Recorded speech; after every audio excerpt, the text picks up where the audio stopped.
Good morning दोस्तों, मेरा नाम Sandeep Kumar Reddy from engineers competitive training academy. आज हम लोग डिस्कस करेंगे पार्ट 12, जो कि हमने ऑलरेडी पार्ट 11 तक डिस्कस किया। आप जाके चेक कर सकते हैं प्लेलिस्ट के अंदर। जैसे कि इनके अंदर देख सकते हो, when a wave travels from one medium to another medium the quantity which will not change is that is frequency. सभी लोग जितने भी पार्ट्स हैं काफ़ी इंपॉर्टेंट है। जितने भी आर्मड फोर्सेस में आर्मी एग्जामिनेशन के जितने भी ट्रेड्समैन, टेक्निकल, नर्सिंग असिस्टेंट और क्लर्क का, सभी जाके आप चेक कर सकते हैं। सो इसमें इस सवाल पे जाते हैं। और when a wave travels from one medium to another medium the quantity which will not change, जो है अगर एक वेव जो है एक मीडियम से दूसरे मीडियम जाते हैं तो क्या चेंज नहीं होता, वो है frequency. Frequency always remains same होता है दोस्तों। अब यहाँ पे देखा जाए और एम्पलीट्यूड, स्पीड और वेवलेंथ, जो वेवलेंथ का मेजरमेंट होता है वो लैम्बडा में मेजर करते हैं।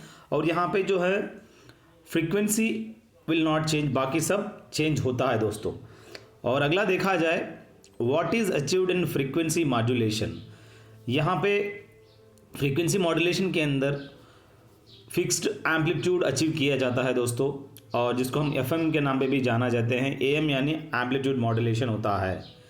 अगला, लाउडनेस और intensity of sound depends upon application of metal wire, amplitude of a sound wave and area of vibrating body. So यहाँ पे लाउडनेस या इंटेंसिटी ऑफ ए साउंड किस पे डिपेंड करता है, वो है एप्लीकेशन ऑफ मेटल वायर, वो किस किस्म से बना हुआ मेटल वायर, साउंड के ऊपर आधारित पर, और एरिया वाइब्रेटिंग बॉडी, कौन सा एरिया पे। अगर आप ट्यूनिंग फोक पे साइड पे मारते हो बहुत ज़्यादा वाइब्रेशन देखने को मिलता है, और यहाँ पे मारते हो तो उसका अलग ही लाउडनेस देखने को मिलता है। इसीलिए वो सब चीज़ें पे डिपेंड करता है, कह रहा है। अगला, एम्पलीट्यूड ऑफ साउंड किस में मेजर करते हैं, डेसिबल में है दोस्तों। D, capital D small B में लिखा जाता है। अगला, same frequency nearly see amplitude and constant phase difference are essential for interference of sound waves. कोई भी इंटरफेरेंस ऑफ साउंड वेव्स के लिए सेम फ्रीक्वेंसी होनी चाहिए, सी एम्पलीट्यूड होनी चाहिए और कांस्टेंट फेज डिफरेंस होनी चाहिए, जिससे वो जाके टकराते हैं और वाइब्रेट होता है दोस्तों। ये तीनों काफ़ी इंपॉर्टेंट रोल प्ले करता है। अगला देखिए, DNA is present with in the, जो कि आप जानते हैं डीएनए डीऑक्सी राइबोन्यूक्लिक एसिड होता है, आरएनए राइबोन्यूक्लिक एसिड होता है दोस्तों। देखिएगा कितना मेहनत करना पड़ता है आप लोगों को, कर रहा हूँ, एक तरफ से पसीना भी आ रहा है क्योंकि आवाज़ नहीं आनी चाहिए फ़ैन की। सो यहाँ पे डीएनए जो होता है डीऑक्सी राइबोन्यूक्लिक एसिड, ये नॉर्मली न्यूक्लियस के अंदर आपको देखने को मिलेगा। और आरएनए यानी राइबोन्यूक्लिक एसिड प्लाज्मा, काफ़ी, अब प्लाज्मा तो सभी जानते हैं ब्लड के अंदर होता है। प्लाज्मा की मात्रा 55% आप देखने को मिलेगा, बाकी 45% ब्लड सेल्स देखने को मिलेगा, और लाल रंग हेमोग्लोबिन की वजह से आप देख सकते हैं। अगला, अगर देखा जाए, outer most layer of the cell, जो कि प्लाज्मा मेम्ब्रेन होता है दोस्तों। कोई भी आउटर मोस्ट लेयर होता है सेल का, वो प्लाज्मा मेम्ब्रेन होता है। आप मुझे कमेंट सेक्शन में बताएंगे, जो जैसे कि अपना लंग्स है, लंग्स की आउटर लेयर को क्या कहते हैं, प्लोरा कहते हैं। हार्ट का आउटर लेयर को क्या कहते हैं, पेरिकार्डियम कहते हैं। ठीक उसी तरह ब्रेन का आउटर लेयर को क्या कहते हैं, ये आप मुझे कमेंट सेक्शन में बताइए। अगला, यहाँ पे देखा जाए जो डीएनए है ये कहाँ पर है, किसके अंदर होता है, न्यूक्लियस के अंदर, न्यूक्लियस सेल के अंदर होता है। और यहाँ पे जो सीरम है differs from blood plasma in that the farmer lakhs fibrinogen. जो भी सीरम है ये क्या काफ़ी डिफर करता है from the blood plasma in that the farmer lakhs fibrinogen. बहुत ही इंपॉर्टेंट है दोस्तों fibrinogen. The plasma membrane of living cells is semi permeable. जो भी प्लाज्मा मेम्ब्रेन है लिविंग सेल का, ये कैसा है, सेमी परमिएबल है दोस्तों। बहुत ही इंपॉर्टेंट है। ये जो भी मेम्ब्रेन होता है किस किस्म का होता है, सेमी परमिएबल किस्म का होता है। अगला देखिए, कौन सा बाइसेक्सुअल ऑर्गेनिज्म है, बहुत ही इंपॉर्टेंट है। अर्थवर्म सभी जानते हैं, अर्थवर्म के अंदर बाइसेक्सुअल होता है, फीमेल मेल दोनों देखने को मिलता है अर्थवर्म के अंदर। उसके ऊपर हाँ 120 या 130 से ज़्यादा सेक्शंस, इसको सेक्टार्स कहते हैं, वो सेक्शंस होते हैं, अलग अलग डिवीज़न होता है ऐसे करके। अगला, अमीबा आप जानते हैं, जो कि यूनिसेलुलर ऑर्गेनिज्म है दोस्तों अमीबा। और हाइड्रा जहाँ पे बडिंग वगैरह होता है, हाइड्रा के अंदर, जिनके अंदर रीजनरेटिव कैपेसिटी होता है। जो छिपकली होता है, जो छिपकली क्या होता है, वो सीधा का सीधा वो अपना पूंछ निकल जाता है, फिर भी उसका पूंछ दोबारा ग्रो हो जाता है। इसका मतलब रीजनरेटिव एबिलिटी होता है। अगर मैं कहूँ अपना शरीर के अंदर ऐसा कौन सा पार्ट है जो रीजनरेटिव कैपेसिटी रखती है, आप मुझे कमेंट सेक्शन में बता सकते हैं। स्टारफिश जो कि रीजनरेटिंग भी करता है, और साथ में जिनके अंदर कोई भी ब्रेन नहीं होता है और इनके अंदर ब्लड भी नहीं होता। और कैंगरू रैट एक है जो कि अपनी लाइफ टाइम के अंदर पानी तक नहीं पीता है। देखिएगा, आपसे पूछा जाएगा कौन सा ऐसा जंतु है, जीव है जो लाइफ टाइम में पानी तक नहीं पीता, वो है कैंगरू रैट। अब यहाँ देखिएगा, यूनिसेलुलर ऑर्गेनिजम्स, जैसे कि मैंने बताया अमीबा होता है, और कैंगरूज और other marsupials have a special pouch called marsupium. देखिएगा, जो भी कंगारू होता है ऑस्ट्रेलिया में सबसे ज़्यादा पाया जाता है, क्योंकि उनका नेशनल एनिमल है दोस्तों। और उस कैंगरू जो है, अगर देखा जाए, उनके अंदर एक पाउच होती है। बच्चे को ऐसा रखता है, वो ऐसे बच्चे देखता रहता है, वो पाउच जो होता है उसको मार्सुपियम कहते हैं। और जो मार्सुपियम एनिमल्स होते हैं वो अपने बच्चों को अंदर ही रखते हैं और उसको सेफ गार्ड करता है, इसलिए हम उसको मार्सुपियल के नाम पे जाना जाते हैं। अब बात आता है दोस्तों चिकनगुनिया स्प्रेड। चिकनगुनिया तो हर एक जानते हैं। ये चिकनगुनिया कैसा फैलता है? ये एक मस्किटो होता है, एडिस मस्किटो। वो काटने की वजह से उस मच्छर, एक वेक्टर होता है, वेक्टर यानी कोई भी कैरिंग वस्तु, सो वेक्टर काटता है, जिससे मस्किटो काटने से हम लोगों को चिकनगुनिया हो जाता है। ठीक उसी तरह मलेरिया भी होता है एनाफिलिस, फीमेल एनाफिलिस काटने से। और टीएससी मच्छर होता है जो कि नींद आ जाता है, सीसी फ्लाई है जो काटने से वो फ्लाई हम लोगों को नींद ज़्यादा आता है। स्पाइडर बाइट सभी लोग जानते हैं, स्पाइडर बाइट से स्पाइडरमैन थोड़ी बनता है।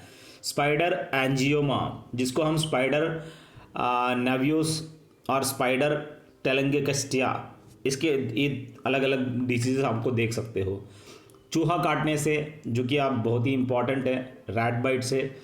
हंटा वायरस हो सकता है, लेप्टोस्पायरोसिस या लिम्फेसाइटिक, ये सब LCM भी कहते हैं, और साल्मोनेला भी हो सकता है। फ्लाइज सभी जानते हैं, जो कि हमने डिस्कस किया है। डायरिया हो सकता है, आपको पूरा का पूरा मोशन हो जाएगा। टाइफाइड होता है, जैसे कि टाइफाइड सभी जानते हैं। इंटेस्टिनल प्रॉब्लम्स होता है, और कलरा और सर्टन हेमिनिन इन्फेक्शंस हो सकता है। सुअर से स्वाइन इन्फ्लुएंजा, स्वाइन यानी सुअर होता है, और is a respiratory disease of pigs caused by A type A influenza viruses that cause outbreaks in pigs, जो कि सुअरों में आपको देखने को मिलता है, स्वाइन इन्फ्लुएंजा।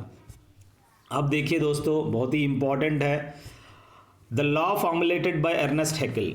एक ऐसा साइंटिस्ट है दोस्तों, अर्नेस्ट हैकेल, इसने एक लॉ फॉर्मुलेट किया, उस लॉ का नाम है बायोजेनेटिक लॉ। ये जो बायोजेनेटिक लॉ एक ऐसा theory of development and evolution proposed by Ernest Haeckel, जो कि जर्मनी के अंदर इसने प्रपोज किया 1860s के टाइम पे। सो बहुत ही इंपॉर्टेंट है, आपसे पूछा जाएगा। अगर पूछा जाए law of segregation, law of heredity और लॉ ऑफ इनहेरिटेंस, ये तीनों जो लॉ है ग्रेगर मेंडल ने फॉर्मुलेट किया है दोस्तों। और लॉ ऑफ इनहेरिटेंस की बात आता है, through his work on pea plants discovered the fundamental laws of inheritance. So एक पी प्लांट्स के अंदर पीस जो होते हैं उनके ऊपर इसने खोज किया है। और आपसे पूछा जाएगा ऐसा कौन सा लॉ है जो कि पीस प्लांट के अंदर डिस्कवर किया ग्रेगर मेंडल, तब आपको आंसर बताना है द लॉ ऑफ इनहेरिटेंस। अगला बहुत ही इंपॉर्टेंट है दोस्तों, which of the following is not A radio active element. यहाँ पे रेडियो एक्टिव एलिमेंट की बात कर रहा है, जो कि जिर्कोनियम है दोस्तों। एक ऐसा एलिमेंट है ZR जिसकी एटॉमिक नंबर 40 है। Transition metal which is lustrous, it is mainly used as a refractory, it is not radioactive. और यहाँ पे रिफ्रैक्टरी नेचर इसके अंदर देखने को मिलेगा, पर ये रेडियो एक्टिव नहीं है। पर यूरेनियम है, रेडियम है, पोलोनियम है। पोलोनियम आप सभी जानते हैं is a alpha emitter and is used as an alpha particle source in the form of a thin film on a stainless steel disc। बहुत ही इंपॉर्टेंट है दोस्तों। अगला रेडियो एक्टिव सिल्वरी मेटल जो कि यूरेनियम है दोस्तों, काफ़ी इंपॉर्टेंट एलिमेंट है। It provides us with nuclear fuel use to generate electricity in nuclear reactor. सभी जानते हैं जितने भी न्यूक्लियर, आज के टाइम पे हम लोग हाइड्रो यूज़ नहीं करते हैं, जो कि डैम से निकलता है इलेक्ट्रिसिटी प्रोडक्शन से। इससे अच्छा थोड़ा सा यूरेनियम लो, सबसे ज़्यादा इलेक्ट्रिसिटी प्रोड्यूस करो। तो ये बहुत ही इंपॉर्टेंट है दोस्तों, आपको याद रखना। अब आता है दोस्त chemical formula of red lead. Lead क्या होता है? पीबी। यहाँ पर लाल रेड पूछा जा रहा है, लाल लेड जो कि Pb3O4 है दोस्तों, इसका केमिकल फार्मूला। अब बात आता है सोडा ऐश की। सोडियम कार्बोनेट को हम लोग सोडा ऐश के नाम पे जाना जाते हैं। और डायफ्थीरिया एक ऐसा डिसीज़ है, किसके कंसर्निंग है दोस्तों? ये थ्रोट के कंसर्निंग डायफ्थीरिया डिसीज़ होता है दोस्तों। और आइस पिघलते हैं। अब डायफ्थीरिया, टेटानस और अलग अलग 3 होते हैं जो आपको पता होना ज़रूरी है। When ice melts the temperature remains constant। जब आइस पिघलता है टेम्परेचर क्या होगा? वो ऐसे ही रहेगा। अगर आइस घट जाता है, मेल्ट हो जाता है, तो उसका जो टेम्परेचर है वो शून्य रहेगा, मतलब शून्य नहीं, कांस्टेंट रहेगा। क्योंकि अभी आप देखा जाए फ्रीजिंग पॉइंट या जैसे कि हम लोग मेल्टिंग पॉइंट क्या है, कोई भी वाटर का 0 है दोस्तों। आइस जब मेल्ट होती है वहाँ पे जो टेम्परेचर है वो कांस्टेंट रहेगा, लेकिन उसका जो शेप अपने आप बदल जाता है।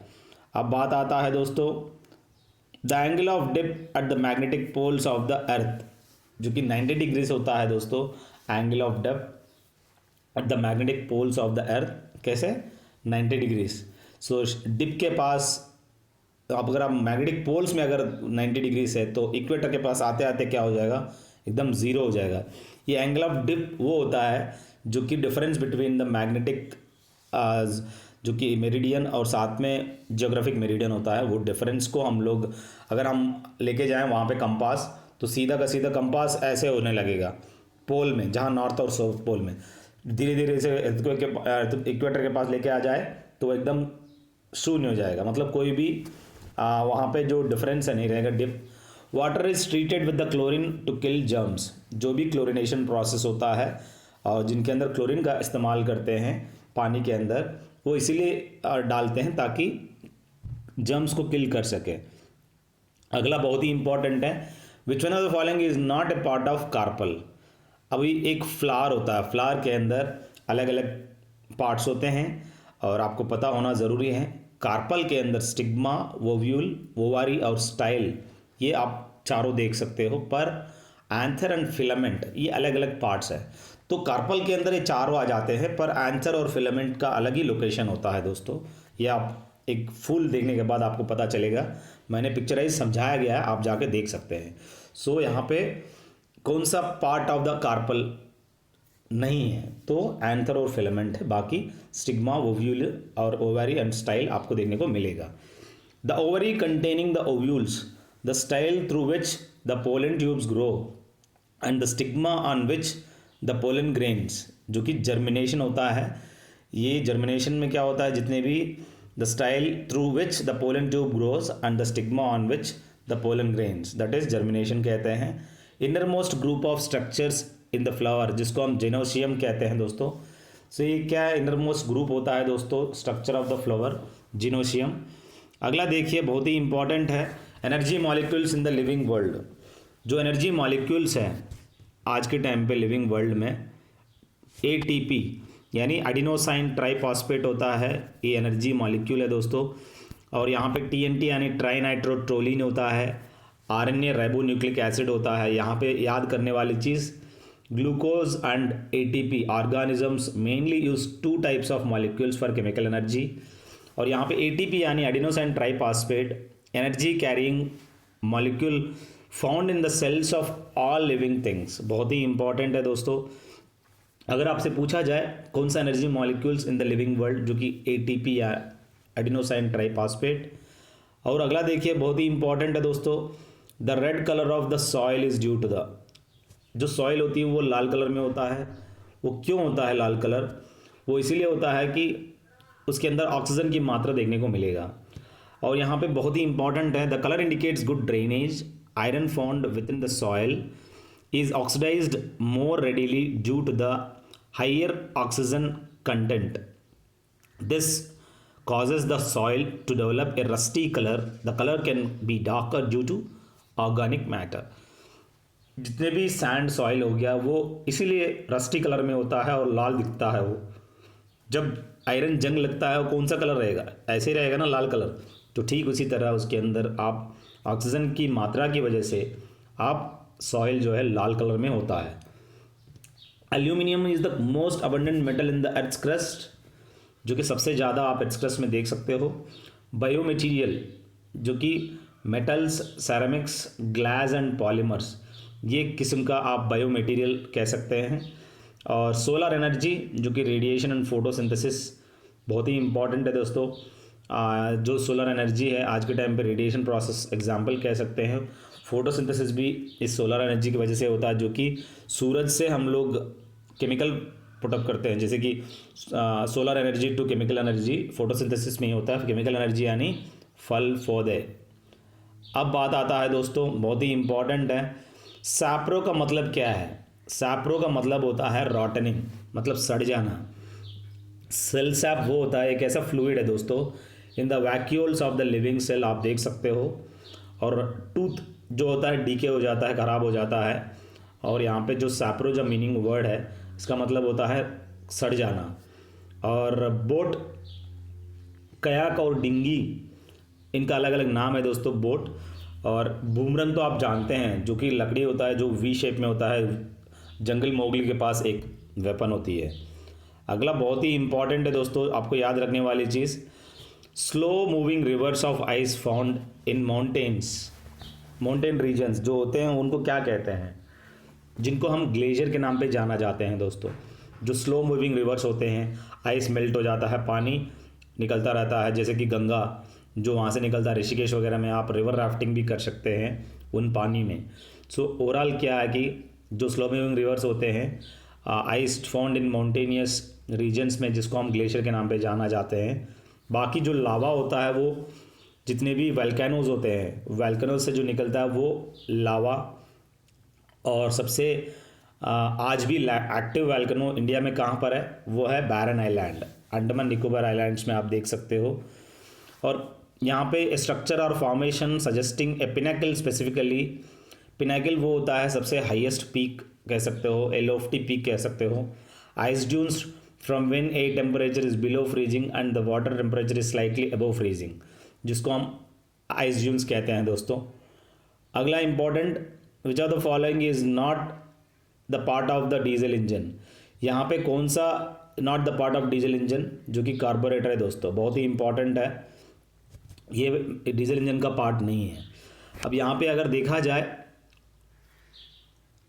क्रैंकशाफ्ट, इंजेक्शन पंप, एजेक्टर, ये तीनों आप देख सकते हो। लेकिन जो आज के टाइम पे अगर आप गाड़ी भी चलाओगे टू व्हीलर्स, तो उसके अंदर कार्बोरेटर क्या रोल प्ले करता है, जो कि ये कार्बोरेटर का मेन इंटेंशन है, it mixes air and fuel for internal combustion engines in an appropriate air fuel ratio for combustion. So बहुत ही इंपॉर्टेंट है दोस्तों, ये आपको याद रखना है। सो यहाँ पे जो भी कार्बोरेटर है, और वो क्या जितना अच्छा कार्बोरेटर की क्लीनिंग रहेगा उतना ज़्यादा माइलेज आपको देंगे। सो ये है कन्वर्जिंग नॉजल, वो होता है to increase the fluid velocity to transform high static pressure into velocity pressure. ये क्या करता है, यहाँ पे बहुत बड़ा मुंह रहेगा, वो छोटा छोटा वो कम कम हो जाएगा, जिससे यहाँ पे प्रेशर कम रहेगा। लेकिन ये जब मुंह कम हो जाएगा, ये फास्ट प्रेशर रहेगा। तो ये कन्वर्जिंग नॉजल का मेन मकसद है दोस्तों। अब बात आता है दोस्तों, एक लक्स कितने बराबर होता है। एक लक्स जो है 1 मीटर स्क्वायर सरफेस, या आप 0.0929 फुट कैंडल के नाम पे भी जाना जाते हैं। और ल्यूमिनस इंटेंसिटी, इल्यूमिनेशन जो है ल्यूमन में मेजर करते हैं। इंटेंसिटी ऑफ लाइट जो कि लक्स के अंदर देख सकते हो। Best conductor of heat silver है दोस्तों, जो कि बेस्ट कंडक्टर ऑफ हीट कह सकते हैं। और यहाँ पे अगर देखा जाए, ग्लास जो है एक सुपर कूल्ड लिक्विड है दोस्तों। ब्रॉन्ज कॉपर और टिन होता है। ब्रास कॉपर एंड जिंक होता है, जो कि इनका कंपाउंड, जो एलिमेंट्स की कंपाउंड है। ये अलॉय कह सकते हैं एक किस्म का। और कॉपर डोमेस्टिक वायरिंग के अंदर घरों में जितने लाइट जल रहे हैं वो वायरिंग आप देख सकते हो। और एक cuprite, copper glands, copper pyrites, ये सब किसका ओर है दोस्तों? कॉपर के ओर है। कॉपर सल्फेट सॉल्यूशन जो कि एसिडिक नेचर में होता है, और हाइड्रोलिसिस प्रोसेस तो आप जानते ही हैं। और ये हाइड्रोलिसिस प्रोसेस के अंदर आप देख सकते हो copper sulphate solution is acidic in nature. The important alloy composed of aluminium, copper and magnesium, जो कि ड्यूरैल्यूमिन होता है, जिनके अंदर हर चीज़ आप देख सकते हो, एल्यूमिनियम भी है, कॉपर भी है, मैग्नीशियम भी है, जिनको हम ड्यूरैल्यूमिन कहते हैं दोस्तों। बहुत ही इंपॉर्टेंट है दोस्तों। अगला, the space shuttle made its first trip to space. ऐसा कौन सा स्पेस शटल है जो कि स्पेस में जाने वाली स्पेस शटल सबसे पहला? कोलंबिया है दोस्तों। अगर हम देखा जाए चैलेंजर, यहाँ पे एक ऐसा डिज़ास्टर हुआ इस चैलेंजर में, यूनाइटेड स्टेट्स ने भेजा था। ये 1986 में फैटल एक्सीडेंट हो गया था। 70 सेकंड के बाद ही आसमान में वो पूरा का पूरा छित हो गया। और एंटरप्राइज जो है सबसे पहला ऑर्बिटर है दोस्तों, जो कि of the space shuttle system rolled out on September 1970। Orbiter वो होता है, धरती मूव हो रही है तो ऑर्बिटर मूव करता रहेगा। अब परम 8000 जो है सुपर कंप्यूटर, जो कि सीडैक ने बनाया, और आपको पता होना ज़रूरी है जो सीडैक होता है अपना, परम 8000 सबसे फास्टेस्ट सुपर कंप्यूटर है दोस्तों आज के टाइम पे। और यहाँ पे a new era in space flight began on April 12, 1981 when space shuttle Columbia 1981 में इन्होंने सबसे स्पेस शटल भेजा था नासा केनेडी स्पेस सेंटर से, जो कि फ्लोरिडा में है। बडिंग ईस्ट इज सैक्रोमाइजेस सेरेवेसे या फंगी कह सकते हैं दोस्तों। बडिंग ईस्ट बहुत ही इंपॉर्टेंट है। ये जो बडिंग ईस्ट है, are true yeast are classified in order Saccharomycetales within the phylum Ascomycota. So बहुत ही इंपॉर्टेंट है दोस्तों। ये जो बडिंग होता है, ये बडिंग जितने भी है हाइड्रा में आप देख सकते हो, और सैक्रोमाइजेस सर्वेसाई जो कि फंगी भी एक किस्म का आप कह सकते हो जितने भी। और sometimes a branch of plant is bend towards the ground and covered with the most soil. When the new roots emerge the plantlets are separated from the parent plant is known as budding। सो ऐसे separate भी किया जाता है वहाँ, जिसको हम budding के नाम पे जाना जाते हैं। अब देखिए, nitrogen is use to fill electric bulbs because it is, कोई भी बल्ब्स होते हैं जिनके अंदर नाइट्रोजन डाला जाता है। सभी जानते हैं कि इलेक्ट्रिक बल्ब के अंदर आर्गन होता है, पर सबसे ज़्यादा आर्गन अगर डालने से पूरा का पूरा वो बर्स्ट हो जाएगा। नॉन कंबशेबल गैस डालना भी ज़रूरी होता है। ये आर्गन जो है कंबशेबल गैस है, ठीक उसी तरह हाइड्रोजन भी कंबशेबल गैस है। तो इसलिए हम लोग हाइड्रोजन को हॉट एयर बैलूनिंग के अंदर डालते नहीं हैं, सिर्फ हीलियम को डालते हैं। ठीक उसी तरह यहाँ पे भी इलेक्ट्रिक बल्ब के अंदर आर्गन पूरा का पूरा नहीं डालते हैं, थोड़ा सा नाइट्रोजन भी डालते हैं, ताकि ये डजेंट सपोर्ट कंबशन नहीं होता है। मोस्ट डिफ्यूजिव एलिमेंट भी है, और एक बार उस थर्मोकोल थर्मोकोल से निकालेंगे ना, सेम टाइम फैल जाता है परफ्यूम की तरह, फास्ट डिफ्यूजिव होता है। और नॉन कंबशेबल का मतलब होता है डजंट सपोर्ट कंबशन, दोनों तीनों बराबर है। So all of the above is the right answer. D nitrogen doesn't burn or support combustion, it is colourless in atmosphere with 78.02% और non combustible gas in electric bulb. बहुत ही important है। Electric bulb found करने वाला Thomas Alva Edison. और lightest gas जो कि hydrogen है दोस्तों, और ये नॉर्मली बैलून्स के अंदर हीलियम प्रेफर करते हैं, हाइड्रोजन भी डालते हैं, लेकिन एक हाइट जाने के बाद हीलियम यूज़ करते हैं। डाइवर्स जो होते हैं, जो डाइवेटर्स होता है पानी के अंदर जाते हैं, वो सिलेंडर रखते हैं, उसको डाइवेटर्स कहते हैं। उस डाइवर्स पहनते हैं, ऐसे सिलेंडर पहनते हैं, उसके अंदर भी हीलियम डाला जाता है, साथ में ऑक्सीजन भी रहेगा। बल्ब के अंदर आर्गन गैस के साथ साथ फिलामेंट भी देखने को मिलेगा। सबसे ज़्यादा मेल्टिंग पॉइंट इसी को है, हाईएस्ट मेल्टिंग पॉइंट कह सकते हो दोस्तों टंगस्टन को, जो कि फिलामेंट ऑफ द बल्ब है दोस्तों। उस फिलामेंट टंगस्टन से बना हुआ रहता है। अब ये पाजेस है, नाथुला पाज एक ऐसा प्लेस है दोस्तों where in India China border trade is located. बहुत ही इंपॉर्टेंट है दोस्तों। ये नाथुला जो पास है, इंडिया और चाइना बॉर्डर ट्रेड मतलब वहाँ पे रहेगा, लेकिन ये जगह कौन सा, सिक्किम के अंदर आप देख सकते हो। अगर हम पूछा जाए, India China border trade has been resumed after 44 years, located India border in the place Sikkim. 44 साल के बाद इस पास को ओपन किया है दोस्तों इंडिया और चाइना।